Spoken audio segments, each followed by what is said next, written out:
All right, good morning, everyone, and thank you for coming up to San Francisco.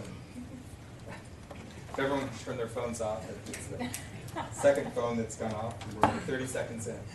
But anyway, welcome. I'll call the meeting to order. Adrian, why don't we take roll, then I want to introduce some of our visitors who are here. Glenn Plattner. I am here. Michael Berg. Present. Jeffrey Hayden. Over here. Jenna Coulter. Here. Lou Esmond. Here. Miles Friedman. Here. Rob Personson. Here. Jeremy Klein. Here. Mark A. Lester. Here. Cynthia Levin. Here. John Munsell. Here. Donald Shepard. Here. Neil Thacker. Here. Aurelio Torre. Here. And L. Robert Vermeer. Here. All right, thank you. And we have a few people who are here. Amy is here for your second or third meeting with us, so welcome back. Thank you. Donna Hershkowitz, Chief Program Officer for the bar. Andrew Conover, Principal Program Analyst. It's a longer title, but I'll stick to that. And then two members of the Board of Trustees.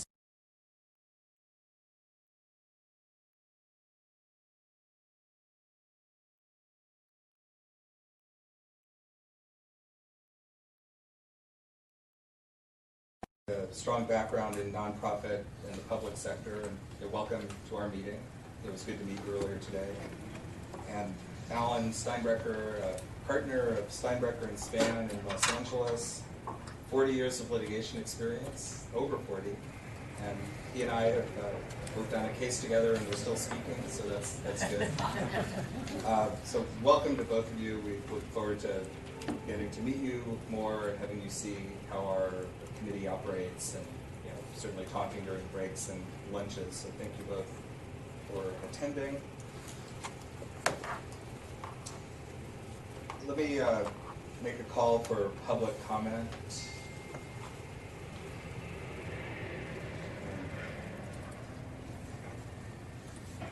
Hearing none, I will move on to the first item on the agenda, which are the staff reports. And Natalie, I think you start that off, correct? Yes, thank you, Glenn. Well, my report today will be very brief. We'll just be talking about a couple of topics. The first one is something that all of you have seen.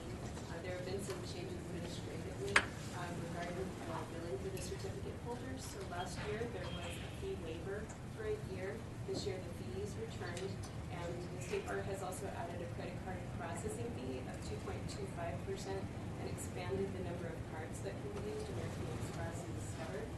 So that was implemented this year, and it's gone very smoothly. We had very few questions and very good compliance. I think the members appreciate the online billing. We had a problem with the transition from the bar to this. So that's really good. And that's all consistent with the billing for the bar generally, right? Not just our program. Yes, so bar licensees in general have been billed only online for 2 years now. So this is the first time that certificate holders participate in that due to the fee holiday last year. So I think that it's been appreciated that the State Bar was able to start that during the fee holiday period. So that's very nice. We also are spending a lot of our time thinking about the AIMS computer system. So that will be a new Salesforce-powered system that will replace the AS400 mainframe system. We just yesterday had an extensive training on the project management system where we'll be cataloging our wish list for the system. We've been collecting information from all of you as board members all along, but to the extent that you have interest or suggestions for how you would like the public-facing portion of our computer system to look, the time is now. We welcome your feedback, and I would like to particularly call out and thank the participation of public member Cynthia Levin, who is bringing her technical expertise to bear to make this project a success. Usually you have a microphone. Oh gosh, I'm so sorry. Here we go. How's that? So much better. Can you start over? Well, And I could even hear you. Okay, I'm working on projecting.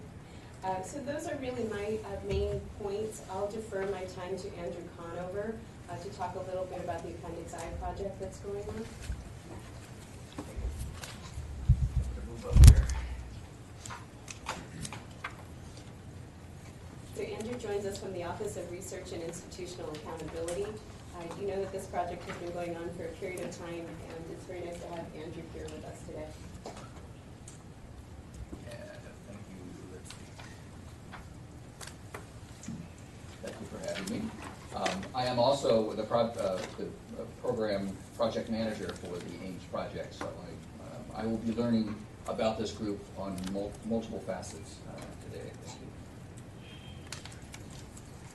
Oh, got it.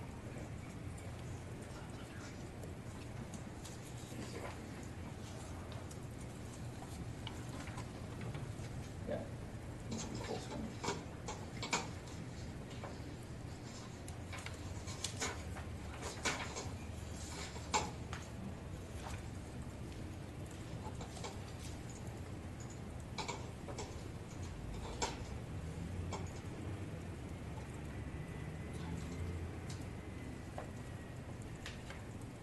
Just click the Okay. Sorry for that.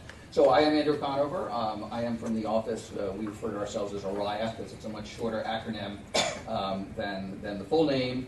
You've already been introduced to our trustee guests today who are here partially for what I'm about to discuss, which is there we go. The Governance in the Public Interest Task Force was formed in 2010, and the first report was issued in 2011. It identified critical areas needed that mainly focused on governance reform. The second report was released in August of 2017, and it began the study of review of the State Bar's committee's framework and structures. But the third report itself that came out shortly thereafter included three main themes. The third theme was specifically to review the board committee and subentity structures and effectiveness. And it identified parameters for a thorough evaluation for each of the subentities, the restructuring of board committees, and the alignment of the subentity and committees to ensure the appropriate oversight. So the task force provided a detailed analysis of the various subentities and asked for review of all 10 of these subentities, of which I've highlighted you in red here today. So you're one of many that we're undertaking, my department. And the Appendix I noted differing views for this particular area on whether legal specialization program served a public protection function, or was it primarily a benefit to attorneys and the development of their law practices. So no conclusive determination was made in that report, but various models for the performance of this program were discussed. And the report was recommended for further study and referred to the Admissions and Education Committee at that time. So in July 2017, ORIA, my department, presented an agenda item to the A&E Committee. It was adopted and added to their annual work plan. And it directed bar staff to conduct an analysis and report back to the board on the following. And you can see them here, whether or not the work is consistent with the public protection mission, whether the potential benefits of transferring the subentities to some other entity, internal, external, the potential cost involved in doing any of those options, and whether there is a different division of labor between the oversight body and the subentity, what that might look like. So in November 2017, the board committees were reconstituted, and 7 of the 10 studies were assigned to the programs committee and added to their work plan. And at that time, the chair of the programs committee, Joanna Mendoza, further assigned each of the reports to 2 specific trustees. And Stacy and Alan were assigned the review of this particular subentity, which is why they're here with me today. So a general guideline for all of the 10 reports that we're working on is to determine whether the board understands what the subentities actually do, does it have the appropriate information to oversee the subentities and adequately evaluate the effectiveness of the functions, and furthermore, to focus on the sub-entities in their policymaking role to try and determine whether there's some administrative functions that could be best served by staff. So the sub-entity reports will be authored by a gentleman named Richard Schaffler, who could not be here today, so I'm filling in for Richard for my department. And their final report is due to the full board in September of this year. And I'm here because I'm from the ARIA department, and I also co-staff the programs committee with Justin Ewart. So I got the plum position here today. And a little background, the last couple of months we've been providing, both Natalie's staff and my department have been providing the trustees with various background materials to sort of bring them up to this point. And we're here today to observe, to seeking your input and insights towards reaching this final goal. And the drafting has begun by Richard on several of the sub-entity reports and will be provided to you over the next several months, but certainly well in advance of a proposed presentation to the programs committee in draft form at the July meeting. And this will give you an idea of the contents that each of these 10 reports will encompass, and the idea is for all of the reports to have a similar structure and touch on all these major points. I don't have a draft of the report to share with you today. It's still being constructed. But part of the visit today is for me to bring you up to date on where we are in this process, what the road plan looks like going forward, and to try and answer any questions you may have, which you will be hearing more about as we progress along this point. But we thought it would be important to show you today where we were and where we're headed on this project. Does anyone have any questions?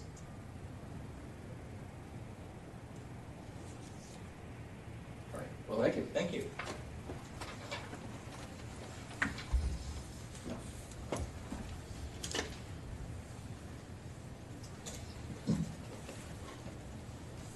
So Natalie, is there anything else on staff reports? Or is that Amy, is there anything that you would like to add regarding the state bar event? I think you covered the main tasks that we've just implemented, and that is the credit card surcharge and the additional credit cards that are going to be applied to our payment process, as well as aids. So, Okay, thank you. Then that concludes our staff report. all right? Could we use the microphones? Not hearing this. Yeah. So my microphone is on. If anyone does, and I'm not screaming since it's on, so if anyone does have trouble hearing me, just raise your hand and I'll talk louder or do something. Turning to page 5 of our packet of materials, we have the open meeting action summary from our December 15th meeting. Hopefully everyone has had a chance to review it. I'll give you another moment to look at it, and if anyone needs more time, let me know.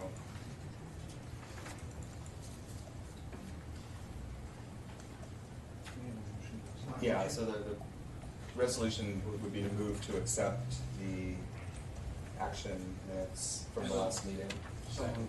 And seconded. Any comment or discussion? All in favor of adopting them? Aye. Anyone opposed? All right, so the minutes will so reflect that they have been approved unanimously. Then turning to page 7,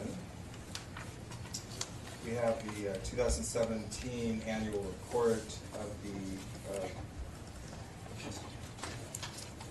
Board of Legal Specialization, and hopefully everyone had a chance to review it. It's an interesting report which includes how to become a specialist, some of the history and structure of specialties, when various specialties have joined, the public protection functions that our board oversees and contributes to. Is there anything in it, Natalie, you want to call out, especially and talk about? It's just basically to remind you that this report is very helpful to the public, also to the board and the court. It's a way for folks who may be learning about the program for the first time to understand the heritage, understand why it's important, and how it can help them as members of the public too. So I appreciate your time in putting it together and the service that we can describe in the accomplishments you've had this year for the program. So if this report is adopted in its current format, it will be shared with the Board of Trustees and also with the California Supreme Court. Well, thank you. And yeah, the resolution or action item is to approve the report for transmittal to the Board of Trustees. So do I have a motion on that? I'll make that motion. I'll second All the right. motion. 2 motions in 2 seconds. So do we have any questions or comments about it? Glenn, I have one question. Yes. Is this report available on the specialists portion of the State Bar website? Yes, and once this report is adopted, this newer version will supplant, so that will be available. Thank you. Okay, good question. Yeah, I didn't know if it was a public report, but I guess it is. All right, any other questions or comments? I just note that the state plant is closing in on second. Is it? Place. Yep, we're only 2 behind workers gone. Well, good luck. All in favor of adopting the report and transmitting it to the Board of Trustees? Aye. Anyone opposed? All right, I heard a cough, but no opposition, so it's unanimously adopted. And thank you. Turning to page 26 of our materials, we have the financial and operational key indicators. And Neil, I believe you were going to take us through that since you understand the numbers better. So go ahead, thank you. Yeah, thanks, hopefully everyone can hear me. Yeah, I spent a little bit of time walking through this, and at a high level, as most of you know, we collect most of our revenue early on in the first couple of months, and that's indicated here, so we're on track. There's expectation to receive a little bit more throughout the year, and we can provide a little more detail on that, but that's pretty much, I think, consistent with years past. The number of certified specialists actually has changed a little bit. There's some particulars around that. Natalie, do you have some thoughts around how that's changed? Yeah, so you'll see a couple of things. You'll see a temporary dip right now, primarily because last year with the fee waiver, we saw fewer resignations than we might normally see.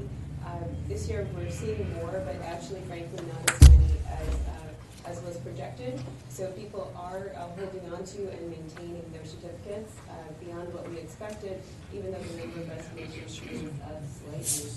And you know that results for the exam went out on March 15th, so soon we will see those applications begin to be considered by this board, and that will probably result in an increase if those applications do meet all of the qualifications. Are the resignations in line with what they were in previous years when we had a fee? Or are they, when you say they're higher than when there was no fee, or they're higher when we used to have a fee? They're actually similar to what we normally see in a typical year prior to the waiver. We expected that they may be higher, that some people last year may have decided to hold their certificates a year longer as they were concluding their careers, but that doesn't seem to be the case. This is a very typical number. And do most people, I know you want to turn your mic on, do most people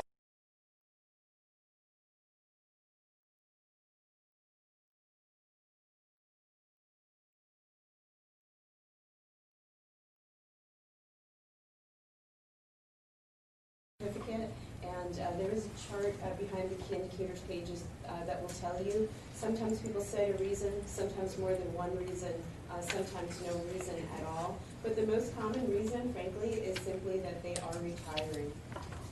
And that's what we see as the overwhelming majority. All right, any questions of either Neil or Natalie on the financial and operational key indicators? Well, I have a question for Natalie. Yes. Are more people taking the exam in 2017, or did more people take the exam in 2017 than took it in 2015? Yes, quite a few more. We had about a 30% increase. That's partially due to interest in the exam and may have had some relation to a reduction of the fee that was done on a one-time basis based on investing some funds from the reserve. So we saw about a 30% increase, and therefore you'll see a corresponding increase in the number of passers as well. So this was actually by far the largest exam that we've seen. So you've seen over the past 8 years or so, you've seen examinees, number of examinees grow with each exam, and it's going in a logarithmic fashion. There definitely is interest in this program. So would you say that there are more young attorneys or younger attorneys taking a certified specialist exam now than in the past, so that the newer bar members have shown an increased interest in this over those who were new bar members 30 years ago when I became a bar member? Well, though we have the age in the bar data, in the licensee data, we're not looking at that specifically, so normally what you'll see is the bar number. What I believe that I see informally, anecdotally, is that now the bar makes it clear that those who feel ready can take the exam as early as their second year if they have had a broad enough experience. And I think you have seen a large number, a large increase in that population saying very early on in my career, I want to use this as a guidepost to develop my career, to make sure that I build a strong and ethical practice from the start. So that's, I think, the biggest change that we see. Well, I follow the taxation specialization. I think I followed it ever since I was on the advisory commission for the last decade. And I've seen in the last 3 exams more people taking the taxation exam, and that has always been a pleasant for me to go ahead and see that more people are interested in it. And since I know some of the younger people who have taken it, I was just thinking that in taxation at least, younger bar members who are interested in specializing in taxation and getting the public to know they're specializing in taxation has been this increase, and that's been very good as far as I'm concerned. Any other questions or comments about the financial indicators? Question, Yes. did we ever find out why so many people didn't show up that day?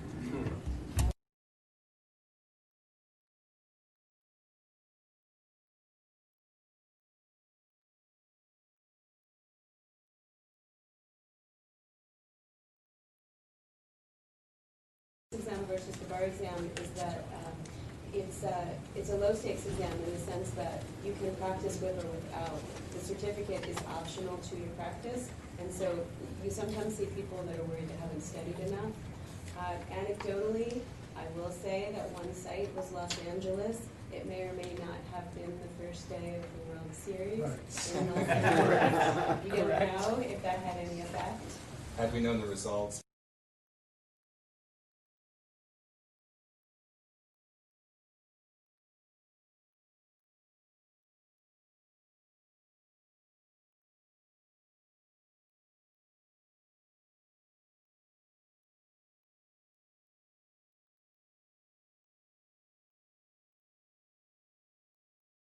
I will look into that, and if I can provide them, I will do so at the next meeting.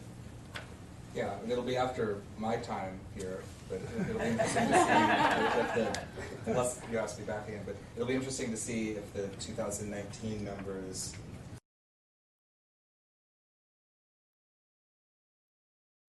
assuming the fee is back to what it normally would be, and if fewer people decide not to take it after paying the fee, but that'll be for another year.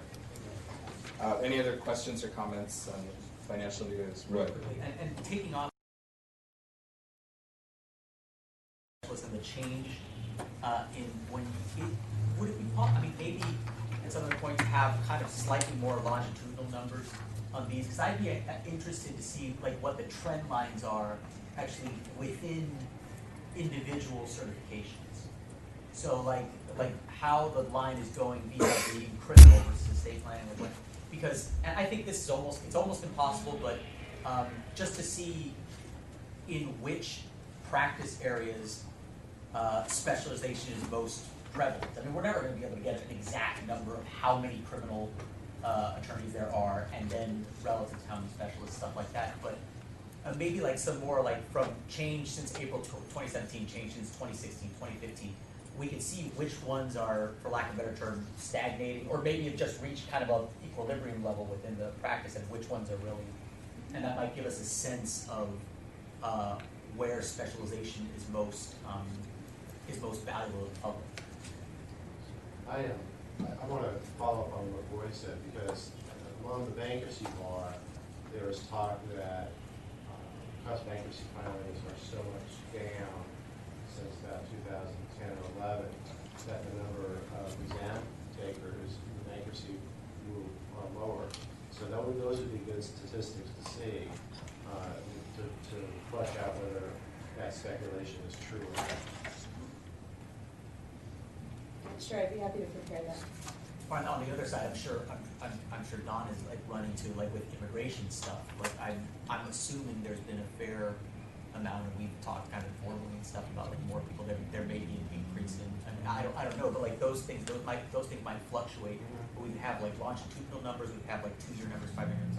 But Germany would say that divorces are up when the economy is up, so there may be more techniques. Well, there's no shortage of people going through a divorce, but looking at the numbers, I know anecdotally, family law was one of the earlier specialties, so I think a lot of the early specialists may be retiring.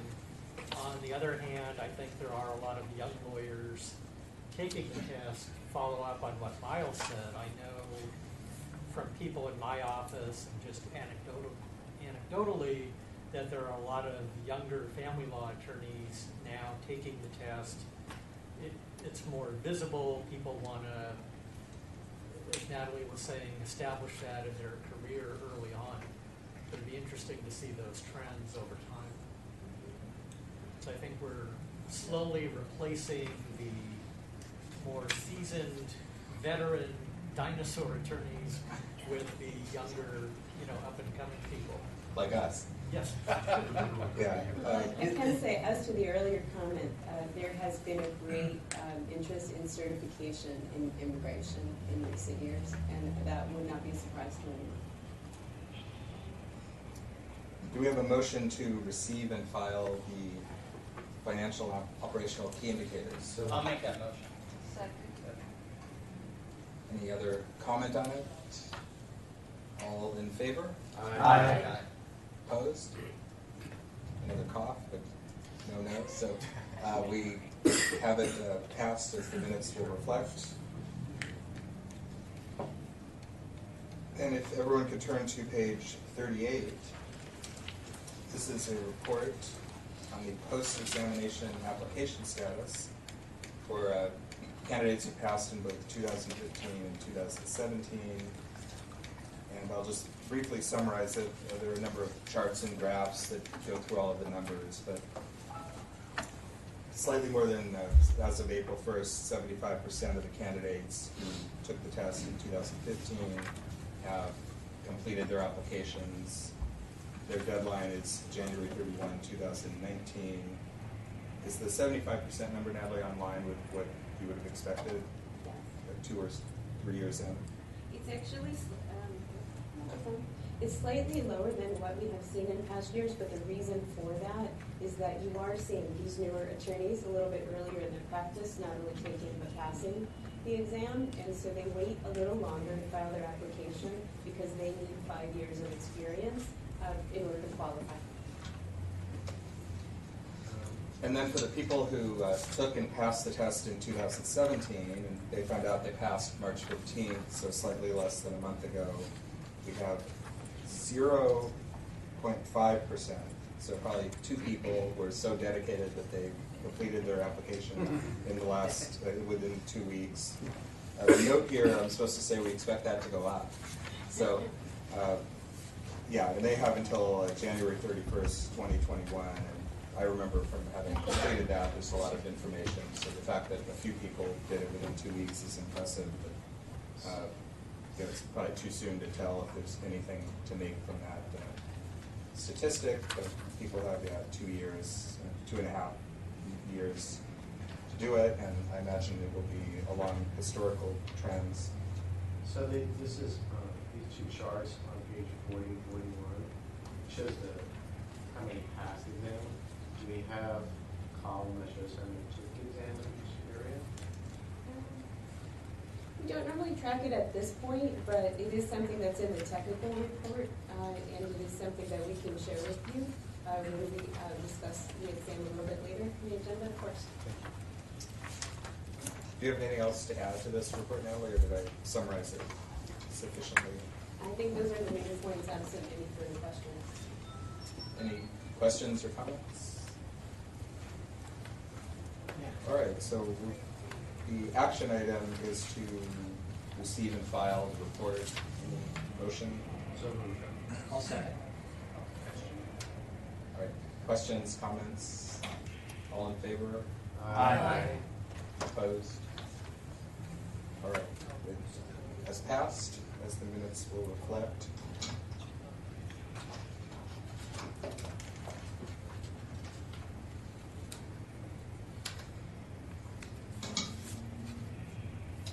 All right, then on page 42, there's a recommendation to extend the deadline for legal specialist education compliance from February 1st, 2018 to July 2nd, 2018. Since our last meeting was in December, I guess we did not previously extend it, so technically it's lapsed, but we can extend it retroactively. Is that right? And correct me also on this, but extending it is in line with what we've done in the past, since the July 2nd deadline is consistent with the general MCLE deadline. Yes, so for the benefit of our guests, the legal specialization program has an education component. They are required to take 36 hours of education over 3 years, and it needs to be in their specialty area. In the past, they reported that separately as part of their recertification application. But the board moved a few years ago to put all of the education on the same schedule. So certified specialists now report their education at the same time that they report their MCLE compliance, and that's as of February 1st each year. But for the MCLE compliance, there is an extension through the 30th. And so tentatively each year, 1 year at a time, as the board has been watching the change in behavior, they have matched the extension each time. They've done so tentatively in part because in each year there's been some sort of innovation or surprise regarding the fees. And this year it was moving to the online fee payment. And as a result, there was some confusion on the part of the certificate holders. Some thought that when the billing went to electronic billing, that the educational reporting also went electronic.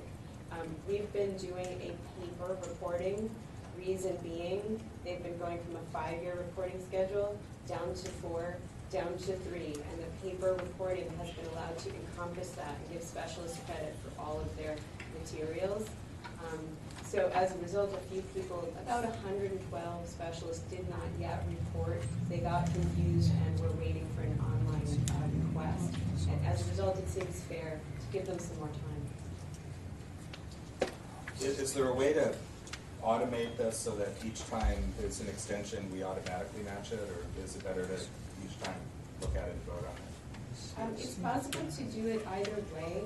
When we're looking at the specs for the game's computer system, this is certainly something that will be included, and I will present some options to the board for how you might like to see that going forward, and we can proceed and do that. Okay, yeah. I can't imagine, and maybe we will say no today, but I imagine we'll always match the extension. Any questions or comments for today?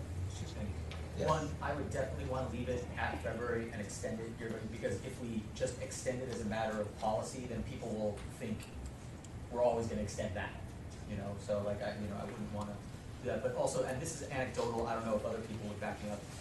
The change to like have parallel compliance periods has been wonderful. Like all the specialists that I've run into are just like, thank goodness we're not reporting on different like tracks. It just makes a lot of sense to do it this way. So this has been a big success. I don't know if other people agree. Yeah, I agree. Well, from a programmatic standpoint, it's certainly much easier for staff. In the past, people reported their education compliance when they recertified, and people may be recertifying any month throughout the year, and different groups recertify every year over a 5-year period. So it's more difficult to target them. It's much easier to do a mass communication, and it's that time of year again, we're reminding you. So it definitely saves staff time and effort as well. Yes. So, one of the things that the bar is working on, or will be working on very soon, is automated reporting of NCLE compliance.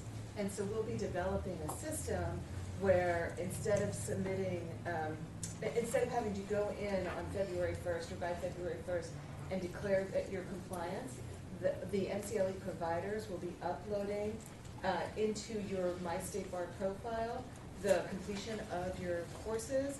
So we'll be able to, one, sort of do 100% auditing, but also will not be receiving calls from attorneys every year saying, can you tell me what courses I took? Because 99% of the time we can't tell you what courses we took.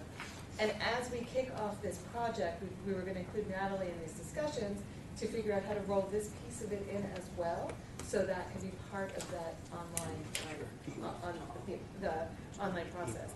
We have money in this year's budget for the technology piece of setting this up.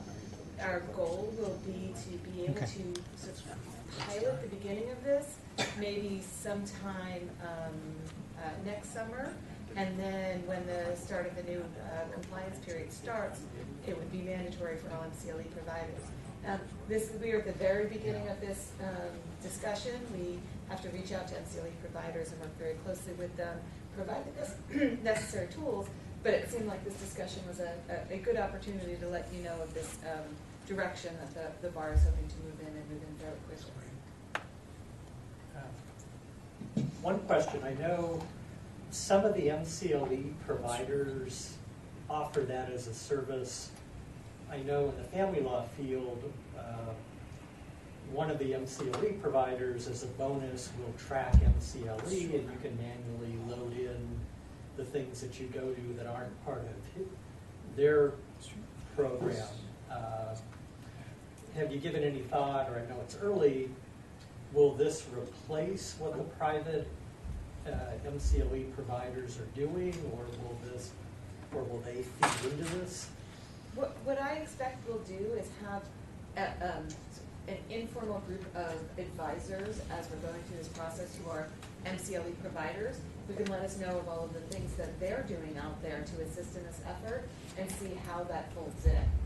Certainly nobody's intending to take a business opportunity away from anybody, but it will very much assist in our 100% auditing, and we think will assist people in the long run in sort of making sure that they meet their compliance requirements. So I believe we've had some informal conversations with some providers who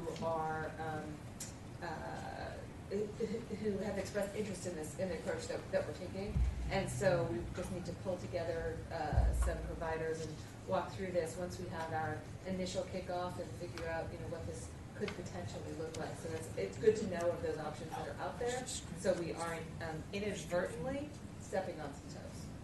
Thank you. John. One comment about this interface for the 3-year-old versus the 5-year. So I haven't checked lately. I don't know if the standards have been updated recently, and I'm not familiar in a long time since I looked at standards in fields other than family law. I know family law was always written because of the 5-year requirement.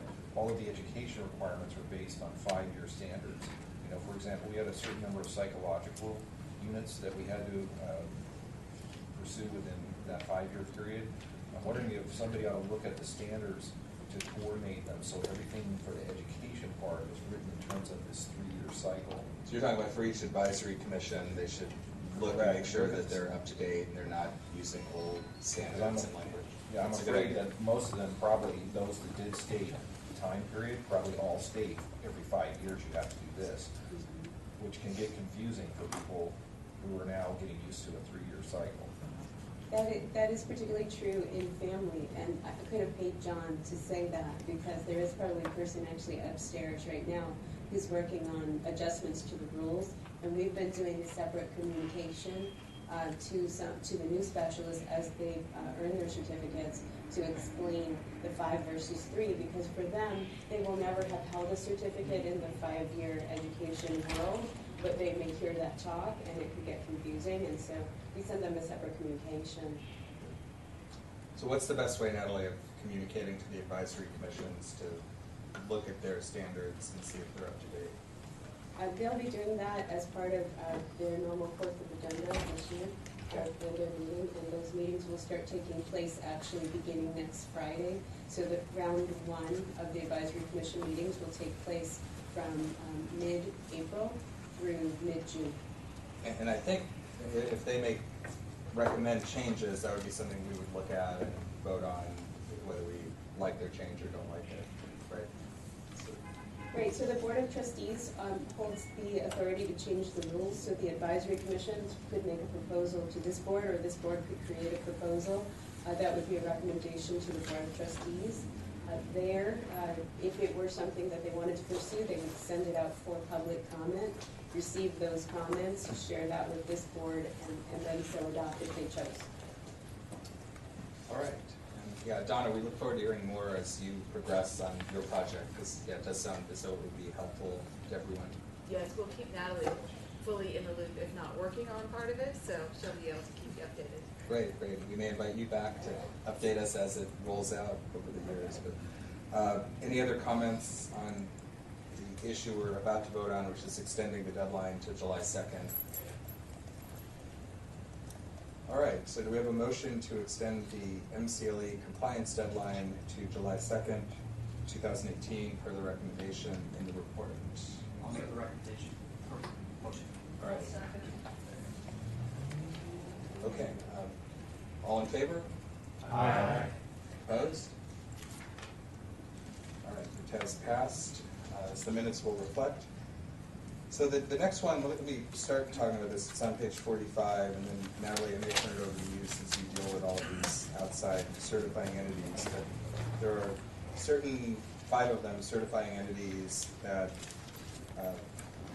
deal with specialties that are not specialties that are with the California Bar overseas, and they need to get a renewal of their certification for the State Bar to kind of bless them as a proper entity to give these certifications. But do you want to describe these in process?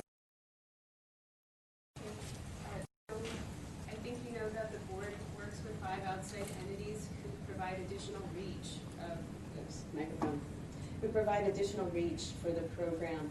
And at the time that they originally associated with the board, they were asked to their standards at least equal or exceed those of the California programs. And each year they're required to determine, they're required to confirm that they still do so, as well as to advise of major changes. This year there were not any major changes, so none of those are presented to you. These certifiers are around the country, but they are interested in having folks who do earn certificates here in California. You can see where they are. Has about 5,000 specialists. All of these certifiers together in California have around a little bit more than 300 specialists together. But it's a way for you to reach some important areas that impact the lives of consumers, such as Social Security, disability, child welfare, as well as elder law. And so these are just the renewals. This is a very simple, clean process this time because there were no major changes at all. In the back of the item, you can see a chart indicating the total number of specialists, as well as the change from last year. Are there other certifying entities that want to be part of this group of 5 that are being considered? That's something totally separate or other than? There aren't any currently, but at different times there could be. We do keep in touch with the ADA as well, which is another group that helps you. They do the portion of reviewing the test every year, and we've adopted that review. So in the future, there could be. Okay. Any questions or comments about this report?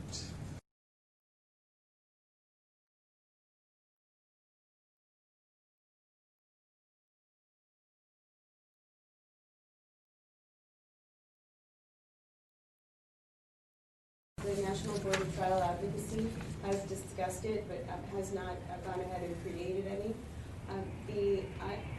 one group that's not a part of this is the IAPP, which is an organization related to privacy lawyers. Just this past summer, they achieved recognition through the ABA, and you may see them in California, making a request in California at some future point, but I've received no such request at this point. Any other questions or comments?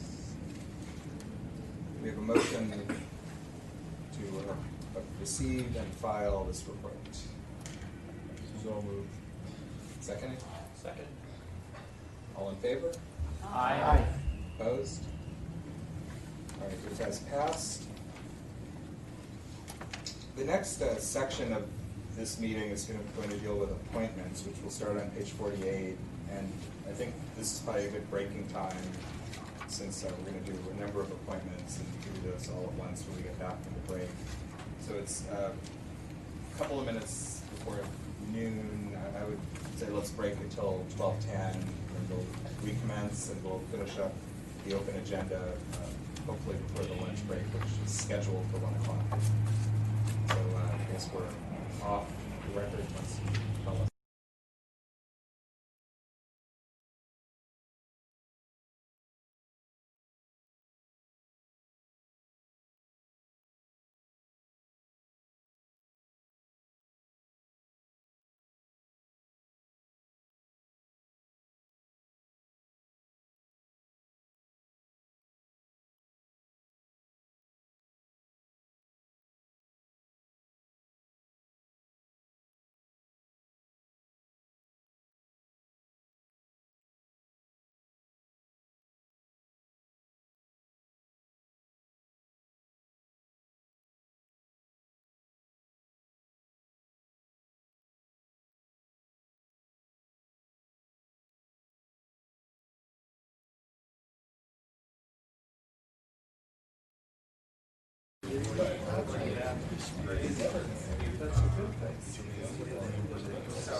I know, I'm really sorry. I worked out. How are you? Very nice. You didn't clean up. Sneak in behind me. I didn't sneak in behind you. They side of the basement. How are you?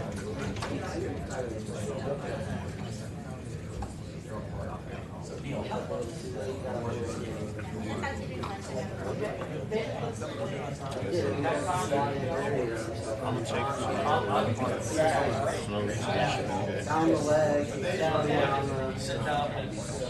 either one.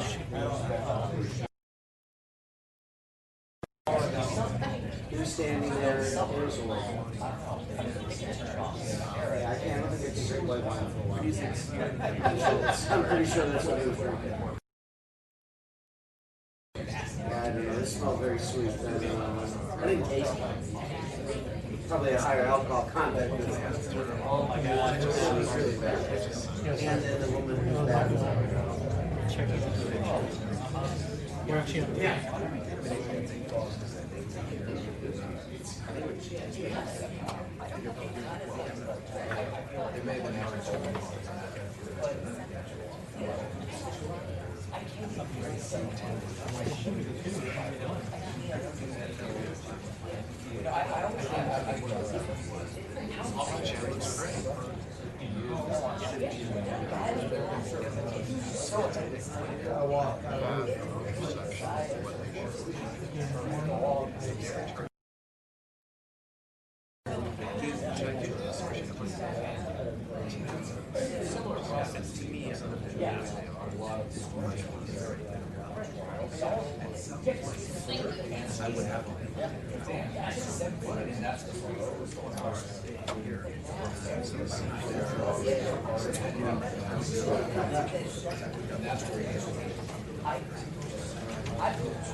wonder if that's working. Yeah, right next to the tiny little thing. You do look like years ago. I think everything's good.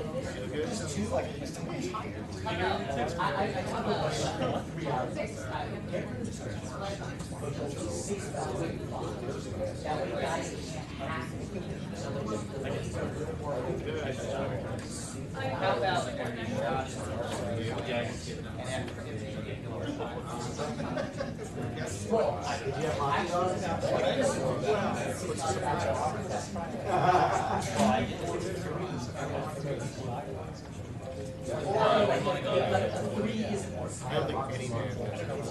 I got another round.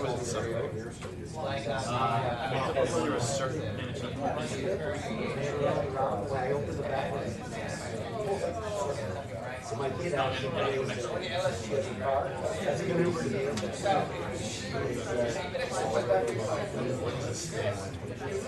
Yeah, I can say that.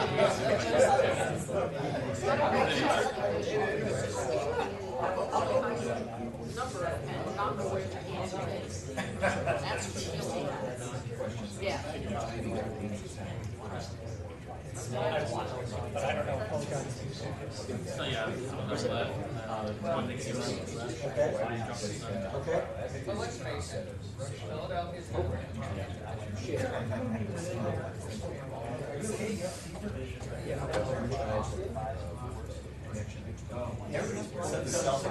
On AMC. Oh, this is gonna be great.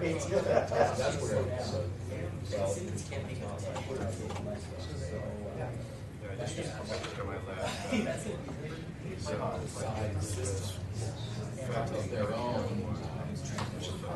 4 years ago, it was 3/3. I was told I'm diabetic, but like,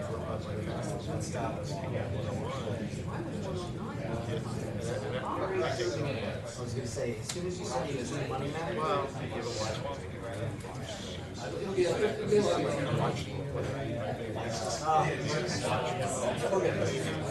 Well, our I'm at the US Open.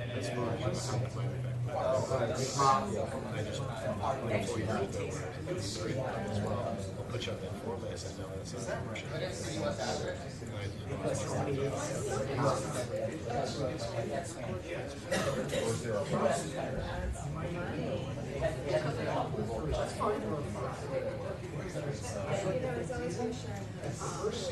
Oh, but you did that. So you didn't just remember like weeks ago. Because I couldn't even watch this.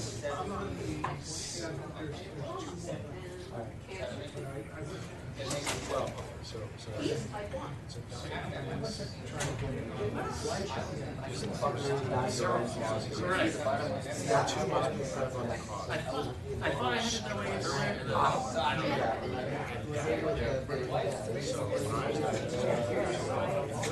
I ran it earlier. What could it be? I ran it earlier.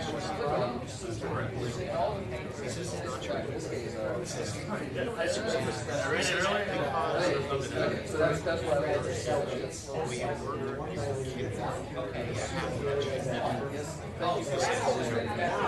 driven, motivated, and stressed. Alright guys, now the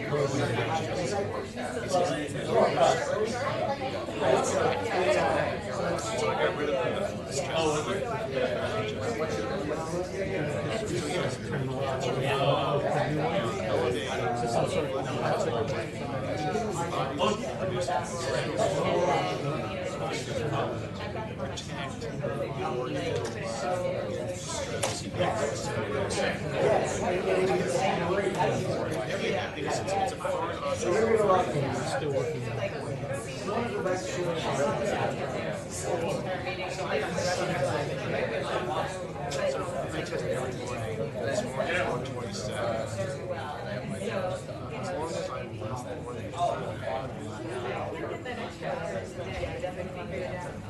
So now I gotta err on the message when I refreshed the color because they are loading screen right in that column.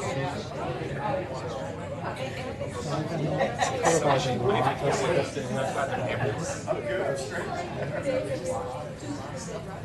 That's okay. Keep it warm.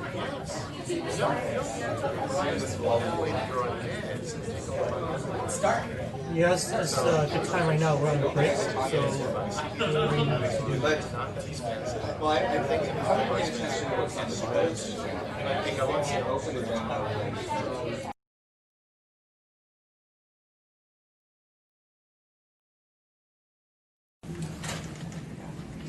So as promised, we're starting on page 48, which are the appointments for the advisory commissions. And these are interim appointments. I'm assuming, Natalie, people left for various reasons, so the advisory commissions need to restaff. Is that what we're doing?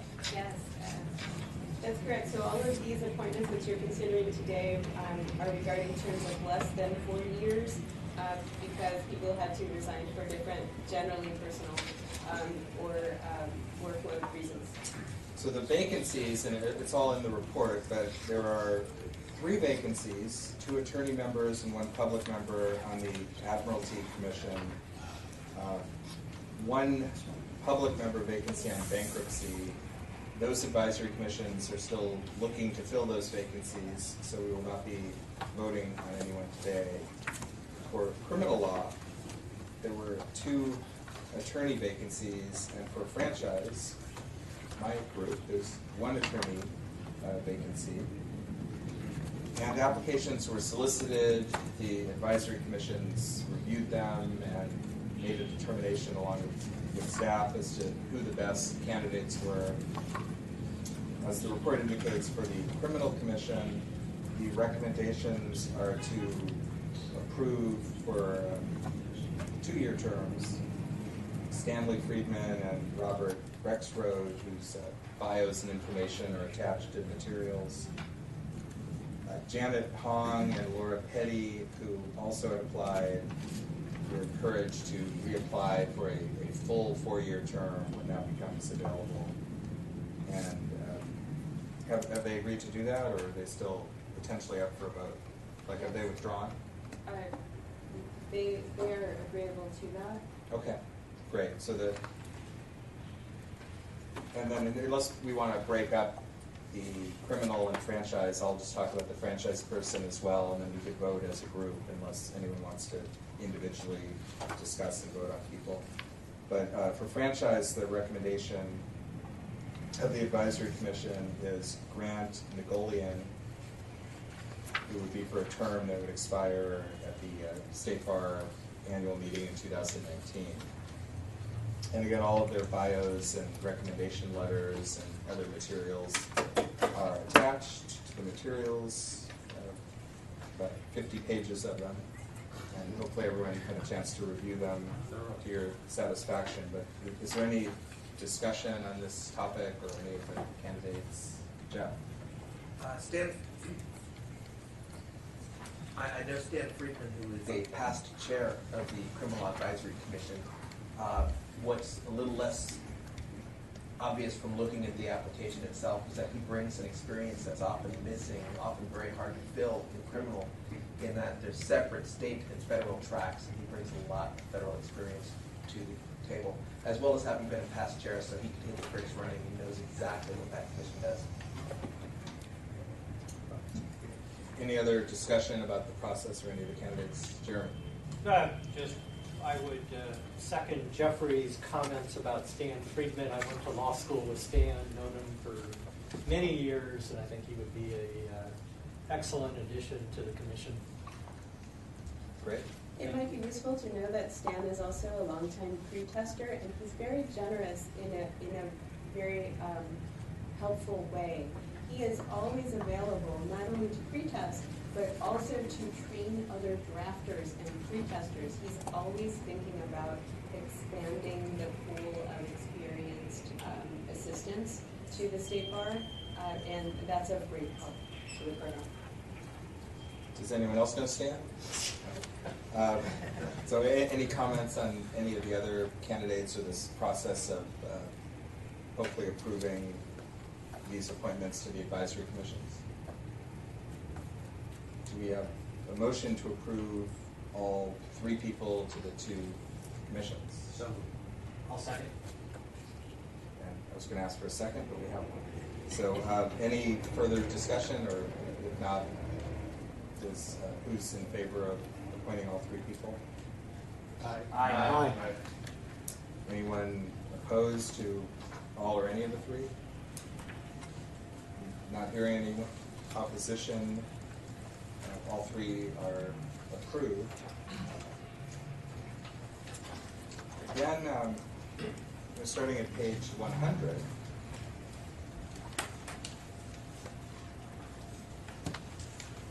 We have recommendations for appointments for next year's term to officer positions and member positions on our board, CBLS.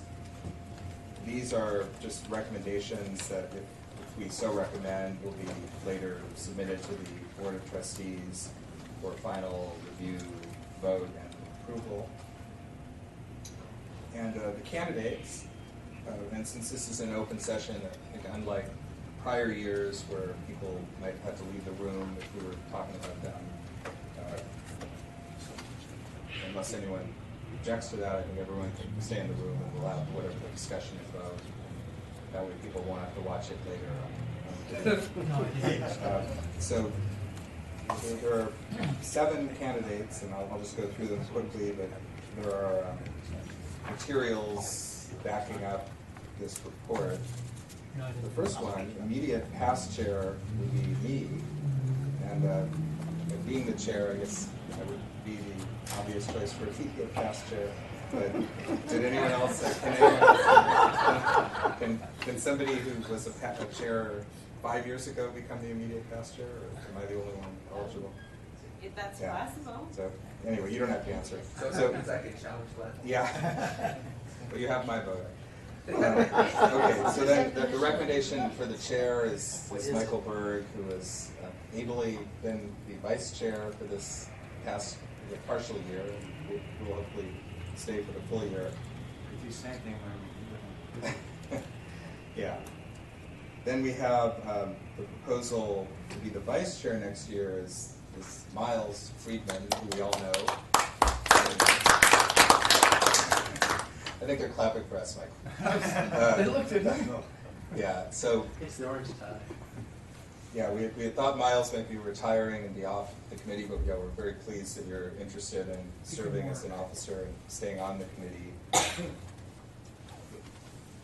For the attorney members, and we have 4 of them, the recommendations are to approve Norma Acosta, Norman Green, Jeffrey Hammerschmidt, and Natalie Vance. And then there was a 5th application, Francis Arroyo, who I guess we're not recommending for this current term, but who I understand is going to apply to an advisory commission, since I don't believe she's served on an advisory commission before, so hopefully she will so serve and then be interested in joining this board at some later date. Well, for what it's worth, I know Norm Green. I'm thrilled to have him come on with CBLS. I think it'll be terrific. Right. He's not only the specialist in taxation, but he does a lot of estate things, so there's a nice crossover. And I recommended Norma Costa. I think she's terrific. Great, yeah, and all those materials are there, and I was going to open it up to Michael or Miles if you want to say anything. Well, I know Norm Green too. How about Norm Green? He was really an outstanding member of the Taxation Law Advisory Commission when I was vice chair and vice chair again. And so I was really thrilled to see his name on there. Yeah. Do you want to say anything about becoming vice chair or Michael? No? Okay. Well, I'll just say one thing. I'll be very happy to move into that position and work with Mike and learn from Glenn, and also work with Natalie and Amy and others to make sure that the the actual mission of this Board of Legal Specialization is upheld and fulfilled into the future. The vice chair is a very important position. You have to be ready to, at a moment's notice, to take over. And you can't fly and say the things Never know. And you may have to take over right now, but so any further discussion or comment about any of the proposed officers or attorney members? All right, so hearing none, I would, Motion to approve? yeah, a motion to approve, not appointing us, but approve submitting this slate to the Board of Trustees I make the for motion. review and approval. I'll second. All right, and if anyone wants to individually vote on a specific person, chime in when I call the vote, but otherwise now we'll do it as a group vote of all 7 people, including me, and so all in favor? Aye. Opposed? All right, so the motion carried, and this will be transmitted to the Board of Trustees, which I'm sure will review it and vote on it before the next term starts. Also of interest, I found this, I don't know if you've had this before, but on page 103, which showed the geographic diversification of our board. And, we still, at some point, we'll have somebody in Shasta, California, but for now, I think it's fairly diverse. So there's a lot of northern, central, and southern California members. So I think that's good, because we want more diversity. We want everyone to be in the same cities. Glenn, if I can comment on the timing for the board? Yeah, certainly. This year, normally recommendations for appointments are brought to the board in May or July. But this year, in light of the ongoing Appendix I review, in which some of the discussion for some of the committees and commissions addresses their size and composition, what staff had determined made the most sense is if we allow the board to act at their September meeting on the Appendix I review first, and then immediately after that, to act on recommendations for appointments. So I would expect that to happen at the September or October meeting of the board. Okay, and yeah, I mean, we'll plan accordingly. When is our last meeting of our current year? Is it the June meeting? It's July, July. but I think that it's quite possible that another meeting in this board year will be scheduled given this administrative change. All right, well, that'll be the one, Michael, you take over from the beginning. But When will that be? When will the consideration be, or when will the next meeting be? Well, the next meeting is July 13th. yeah, so the only meeting Is that that our we've last planned meeting? is July 13th. So if there is another meeting that's considered under this term, we'll have to plan it. I imagine it would be September, October, but it has not been scheduled yet, right now. Right, so when we have more details, we can determine whether it makes sense to have one more meeting in this board year in the new extended posture, or if there'll be a first meeting in the new board year. All right, so turning to page 146, we have the 2018 Legal Specialization Program budget. And I'll turn it over to our budget guru, Neil, to walk us through the proposed budget. It's starting on page 146 and it goes on through 150. Yeah, so we touched a little bit on this prior, but just at a high level, we do have a board approved budget that I think everyone's happy with. It's consistent with, I think, the ideas of continuing to spend down the reserve that's been established over time for some of the investments that we've talked about here thus far. There are a couple of items that are interesting by way of just kind of areas of focus. One area is the area of indirect costs, which we're used to. I think it's more of a calculation that's created at a different level, and there's not much we can do about that, but it's I'll direct it to Madeline in terms of how that's calculated at the end of the day and why it is the way it is. That's one way of doing it. Sure. So you know that this program is a separate fund program. It uses the funds that are brought into the program and doesn't have access to the general fund fees. So as a result, you pay through the indirect cost program a portion of those overhead type costs. So executive director's office, HR, our space, general counsel, IT, taping the webcast today, all of those different things are a part of the indirect costs.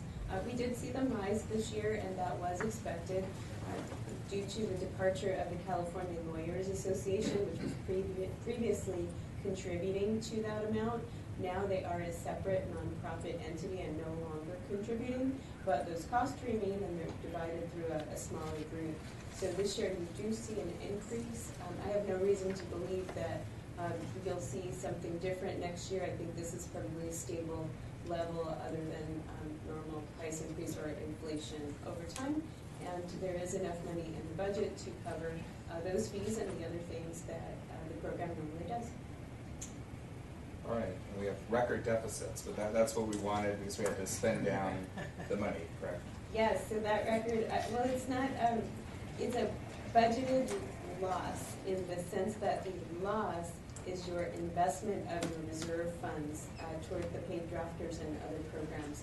So yes, that is planned for this year. And this is the last year of that. You also planned and did achieve a budgeted loss last year in which you made several investments, including the fee waiver and the exam fee reduction.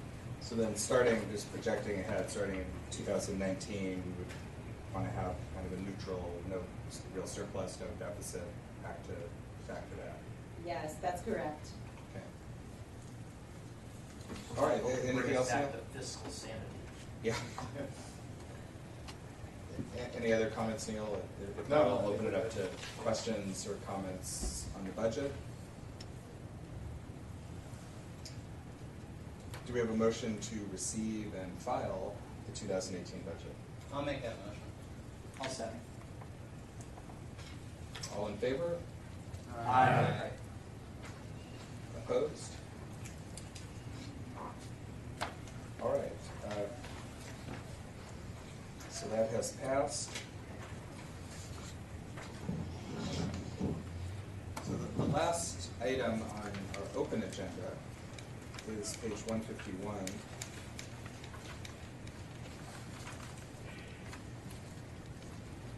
And let's see, are there separate attachments here? These are for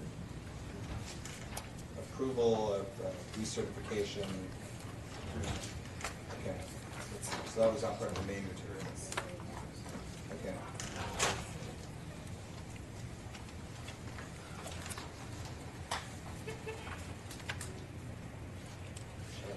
And so just to alert you, this part of the meeting, just to refresh you, this was normally conducted and closed in the past, and due to a statutory change to the GMP code, this is now conducted in open.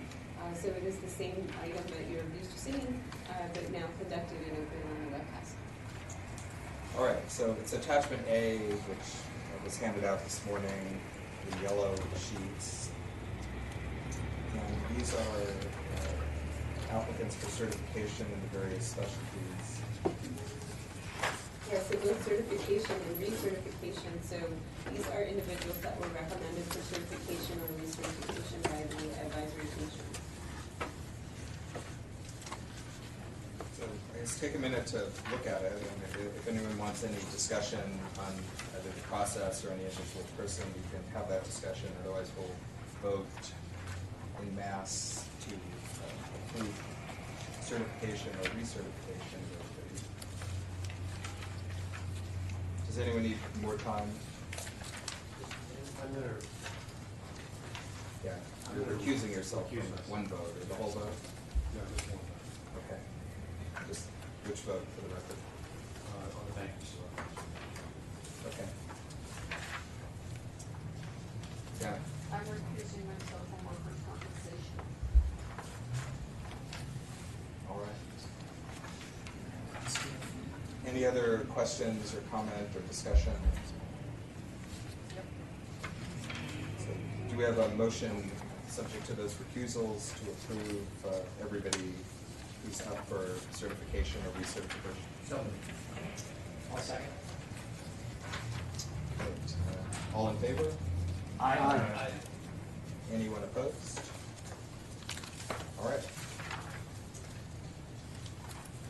Then we have a list of certified specialists who have not yet recertified. This is attachment B.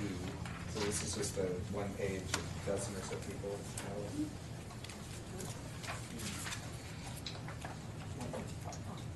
And are these people, I know we've extended deadlines before, but are the people on this list, I assume they've all been contacted multiple times and they haven't replied or you haven't been able to get a hold of them? Yes, that's correct. And have we previously extended this deadline, or is this kind of the first time they're up to not recertified? We've contacted them, and if we've reached them, they've given us an extension date that they have not honored, or we haven't been able to reach them. Okay, and yeah, per the report, it's consistent with past practice to revoke certification, and there'd be an appeal process if they wanted to challenge that and become recertified. So any questions, comments, or discussion about any of the people on attachment B or this process? I guess for the record, I did reach out to Keith Walker, who I happen to know is on that list. So I didn't see the certification application, but I guess he hadn't gotten it. Okay. We reached out, spoke to him. Reached out, spoke to him, emailed, and Adrian and I were on the same email link with them, and he was going to send in his paperwork. Supposedly it had been locked when he moved offices. Okay, so we'll verify, especially if he may have been in transit. And all of these folks will actually be contacted one more time via certified mail, notifying them, so they should certainly get notice. Any other comments about anyone? All right, so the actual resolution, we'll just read it since it's not revoking them, as Natalie said, they're going to be contacted. But what the resolution would be is that the certified specialists who are listed on attachment B are revoked for failure to recertify if they do not respond to a final communication within 30 days. Janet? Just want to make the comment, I do not recuse myself from this because I don't know what it is. Okay. Well, good. Yeah, so do they have to respond and recertify within 30 days? I think they definitely will if they're able to meet the qualifications. All right, do we have a motion to pass that resolution? I'll make the motion. Second. All in favor? Aye. Opposed? All right, so that has passed.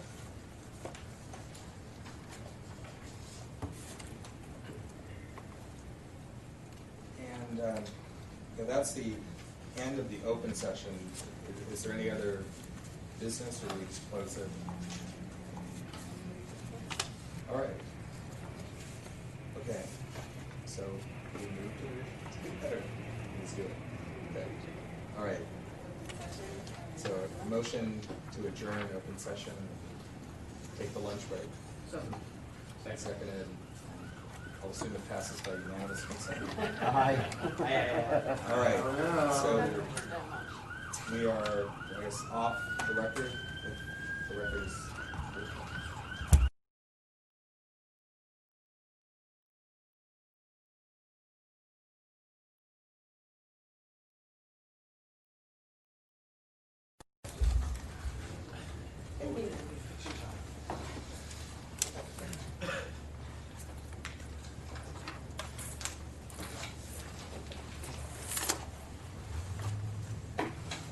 all right, we have just completed the closed session of the meeting, and the open session having already been completed, the meeting is adjourned. Meeting done? Carol.